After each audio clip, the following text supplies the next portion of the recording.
Welcome to Palace to the Core podcast and YouTube channel. I hope that you are having a good day. And today we are, of course, talking about the Carabao Cup and Watford versus Crystal Palace, which happened yesterday as I'm recording this. Today I'm just going to go through the team, obviously go through the game and talk a little bit about what happened, I think, afterwards. So if you haven't seen the game before and you want to have a look at it and you want to see what's happened before you watch this podcast or listen to the podcast, then please do so and then come back and hear what I have to say about it. Okay, so Zaha said he was going to put out, Vieira said he was going to put out a big team, a strong team, and he did, to be fair. I mean, if you look at the lineup, you've got Jack Butland in goal, you've got Gehi, Tompkins, Ward and Anderson at the back, then you've got Conor Gallagher, Chakute, Schlupp and they're in the midfield, and then you've got Zaha, Mateta and Ayew up front. Again, Ayew and Zaha were kind of a bit wider, and Mateta was kind of in the middle, so it was one of those formations, but similar formation to the previous game. And on the bench, you've got Tarek Mitchell, Gaeta, MacArthur, Benteke, Kelly, Riedewald and Raksaki. So it was a strong bench as well. I mean, he did put out a team that I think could easily have won the game. And it's going to be interesting to see how that team evolves, perhaps in the FA Cup or something like that. Perhaps if he brings in that kind of a team as well to those cup games as well. And in terms of Wolves, we had Ben Foster in goal, then Nagaki, Troost Inkong, Rose, Soyata, Luza, Etibo, Sema, King, Hernandez and Fletcher. They were that was the lineup for Watford, and they had that was a kind of a not quite a second team, but not the first team, I would say.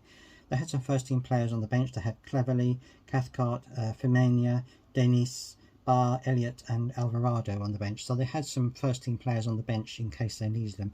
But in general, this was probably a second fiddle side for Watford.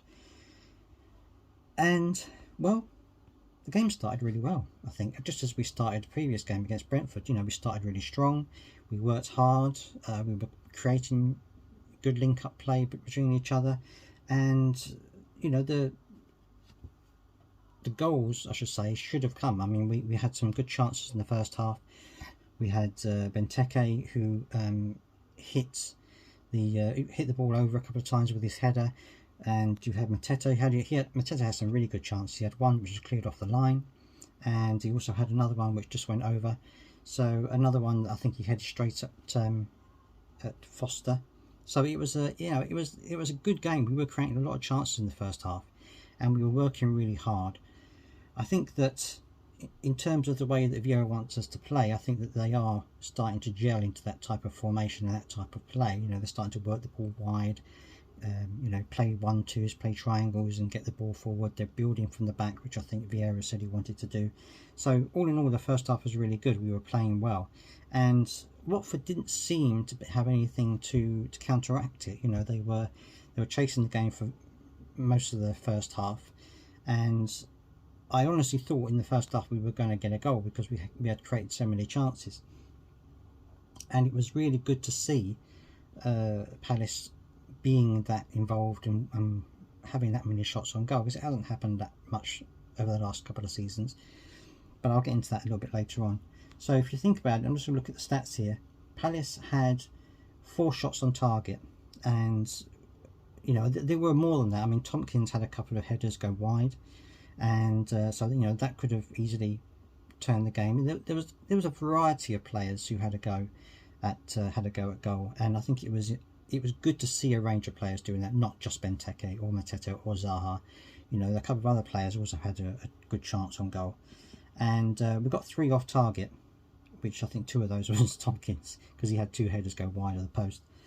But, we had 66% possession for that game as well, which was phenomenal for us. I mean, we don't usually have that much possession. We tend to be a team in the last season or two that broke on the counter. And I think Vieira is trying to change that to make us more of a possession side that can dominate games and can control games and work from the back and score goals. Of course, that's what you want. That's what most teams want to do. And one of the stats that I saw on Twitter, which really amazed me, and I had to check it out for myself, was that we had 505 completed passes in that game, which is a huge amount. I mean, for us, that is a fantastic result.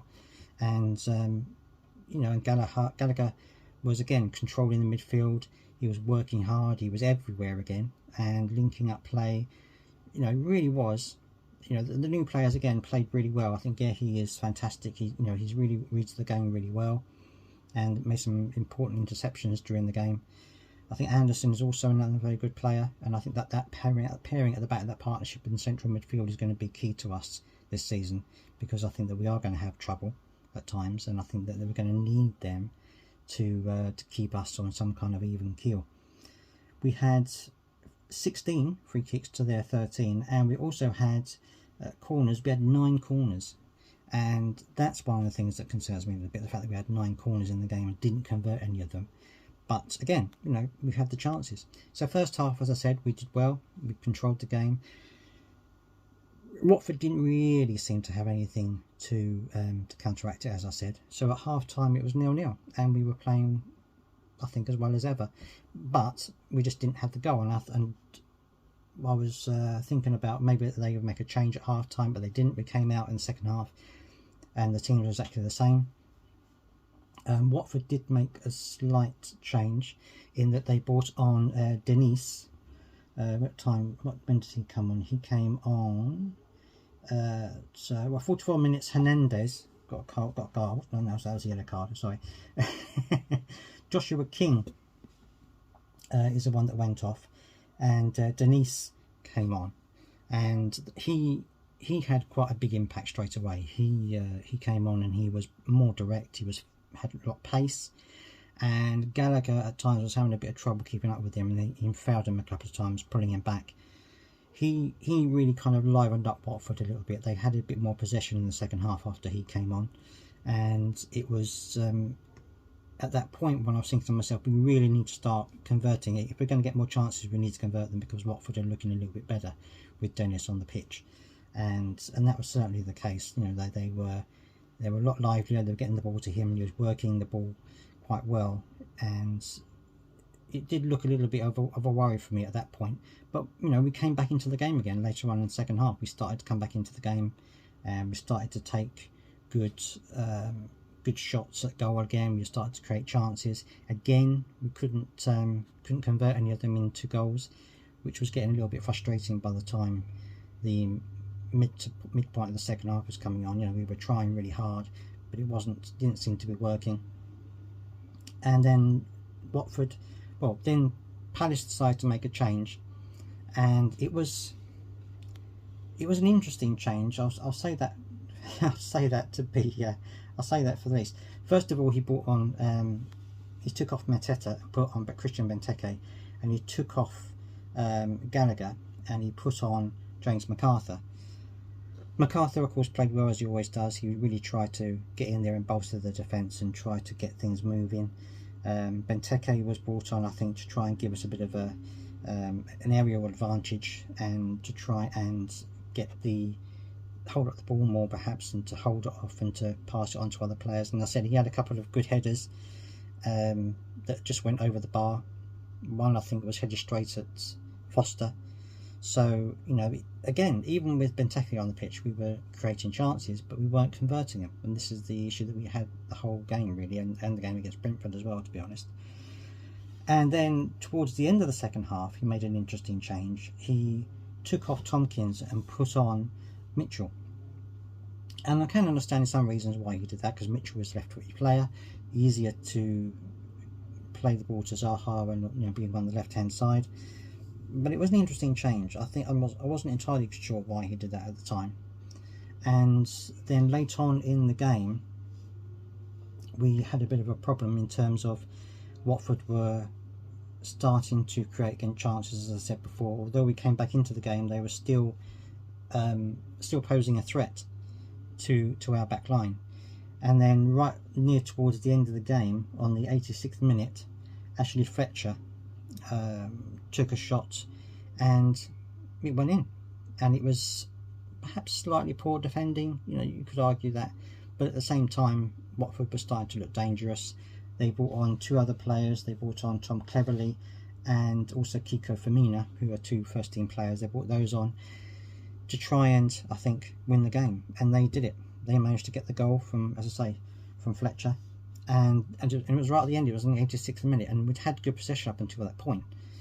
But then once the goal went in again, we tried to impart our will, shall we say, on the goal, and tried to get some more shots on target, but it didn't happen. And it's one of those games which I think is frustrating from some points, but also encouraging from others, and I'll go into the detail on that.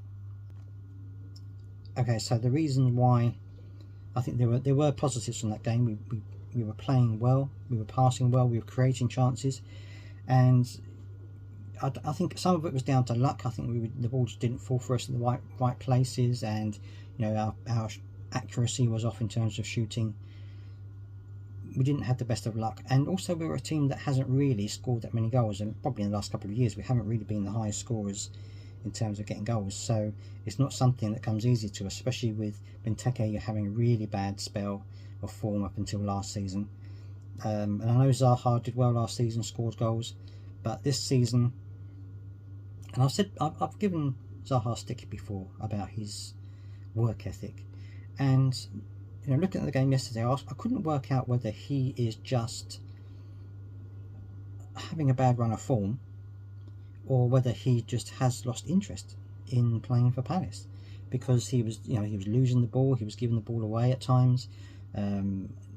Nikita had him in his pocket, had Zaha in his pocket for most of the first half, and it wasn't really until he got taken off in the second half that things started to change and started to get better for Zaha. He had fleeting moments where things were going well, but in the most part he was being controlled, as happens now. With as I said before, in games like this, we are being, he does get controlled by one or two players, and they try to keep him out of the game, and that was working. And but the times when he did have the ball, there were a couple of occasions he managed to get some good passes in and managed to try and get past his players and put crosses in, which he did on occasions. But there were also a number of occasions when he lost the ball, when he gave the ball away, or where he tried to do something and it didn't work out. And so I'm wondering whether he's actually having a bad run of form, which players do. And because you could see he was trying, but it wasn't quite working for him, wasn't quite being pulled off. So I'm wondering whether he's having a bad run of form, whether it's because he's unhappy, or whether something else, I don't know. But yeah, he wasn't really firing on all cylinders. Benteke, even though he has started scoring the goals again, he's not a prolific striker. Matete is, we all know that he's got good feet, he's a talented player, he can score goals, but he isn't really scoring at the moment. He might be having a bit of a drought, but then he isn't getting regular football, so you make you wonder whether if he's given a regular shot in the side, maybe he will improve and maybe he will start getting a few goals coming in. In terms of the rest of the team, I think again Gallagher, Anderson and Gehi worked really well. I think Joel Ward actually had a good game. He played really well. I think against the better teams, the stronger teams, I think he starts to struggle a little bit with pace and keeping up with the teams. But yesterday he had a good game against Watford. And Tompkins again played well. I think he did play well. I wonder, because the goal went in after Mitchell came on, and it wasn't Mitchell's fault, but I wonder whether if Tompkins had still been on the pitch, whether that would have been cleared rather than gone in. I don't know. I mean, you can let me know in the comments if you're watching this on YouTube or on Facebook, on Twitter, Paris to the Core, and on Instagram if you disagree with that. But I wonder whether if Tompkins had been on the pitch, things might have gone a little bit differently. But in terms of confidence and the way that we were playing, we seem to be doing really well. It's just a case of putting the ball in the back of the net, and I think that we do need to get a striker. We need well, not necessarily a prolific striker, but a striker who scores regularly. I think we need someone who gets maybe 15, 20, 25 goals a season. I know they're a bit of a premium and there aren't many of those around them now, but we need someone who can just score a goal for fun, and I'm not saying we should get these or that we would get them, but someone like a Vardy or a Kane, someone who, perhaps not to their extent, but certainly someone who is, looking at goals, putting goals in, is in the box, ready to tap a little ball in with his head or his knee or his foot or whatever it might be. One of those goal poachers that just is in there and just gets on the end of things. Someone like AJ that used to be at the club, he was or Doogie Freedman, someone like that. That's what we need, I think, to to give us a bit of a threat up front, because even though we were playing well and we were doing well, we lacked teeth up front. And I don't think Benteke or Zaha or Benteke is going to really be that goal scorer, the regular goal scorer for us. AU is playing out of position, so he's not really going to be in a position to score. And I think it's, in general, I think the front line are not good enough at the moment to get us goals. So I think we need to change that.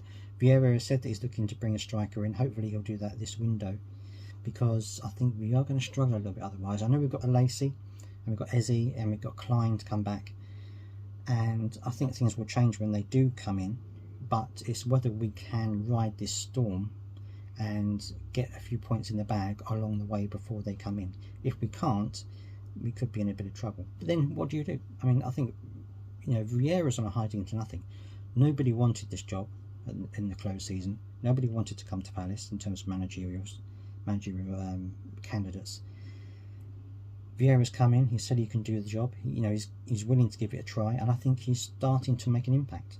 But you know, the team needs major work, and it's going to take time. And it's whether we can weather the storm and get a few points in the bag while we're still doing this transition. I'm not sure how we're going to do. When Lacey comes in, I think it'll be an improvement, but I don't think he on his own is going to make a difference in terms of drastically changing things. Eze needs to come in and give us some more of a threat, and you know, Klein needs to come in to maybe shore up the back a little bit. But I say, let me know what you think. Do you feel that we're going to be okay? Do you think that we can weather the storm and get some points? We've got some difficult games coming up. West Ham, Tottenham and Liverpool, I think, has come up as well. So we've got some tough games coming up. Do you think that we can weather the storm? Do you think that we can get some points out of those games and keep us afloat until the big guns come in? Let me know. I'd love to hear your thoughts. Leave your comments in this in the comment section to this video. If you're watching it on YouTube, if you're listening to it as a podcast, then please leave comments. You can leave comments on Good Pods if you're listening to it on there.